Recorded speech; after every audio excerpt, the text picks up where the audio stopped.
Hello friends, ಇವತ್ತು ನಾನು ಪಾಲಕ್ ಸೊಪ್ಪಿನ ಪಕೋಡವನ್ನು ತೋರಿಸ್ತಾ ಇದ್ದೀನಿ. ಒಂದು ಅರ್ಧ ಕಟ್ ಪಾಲಕ್ ಸೊಪ್ಪನ್ನು ತೊಗೊಂಡಿದ್ದೀನಿ.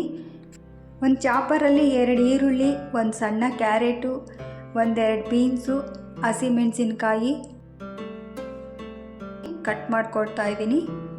ಇದರ ಜೊತೆಗೆ ಕರಿಬೇವಿನ ಸೊಪ್ಪು ಮತ್ತು ಕೊತ್ತಂಬರಿ ಸೊಪ್ಪು ಮತ್ತು ಪಾಲಕ್ ಸೊಪ್ಪನ್ನು ಕೂಡ ಹಾಕ್ಕೊಂಡು ಕಟ್ ಮಾಡ್ಕೊಳ್ತಾ ಇದ್ದೀನಿ. ಒಂದು ಸ್ವಲ್ಪ ಹೀರೆಕಾಯಿ ಕೂಡ ಹಾಕ್ಕೊಂಡಿದ್ದೀನಿ. ಎಲ್ಲ ಸಣ್ಣಗಾದ ನಂತರ ಒಂದು ಬೌಲಿಗೆ ಹಾಕ್ಕೊತಾ ಇದ್ದೀನಿ. ಈ ಬೌಲಿಗೆ ಹಾಕ್ಕೊಂಡು ಇವಾಗ 1 ಸ್ಪೂನು ಜೀರಿಗೆ, ಒಂದು ಅರ್ಧ ಸ್ಪೂನು ಅಜ್ವಾನ ಹಾಕ್ಕೊತಾ ಇದ್ದೀನಿ.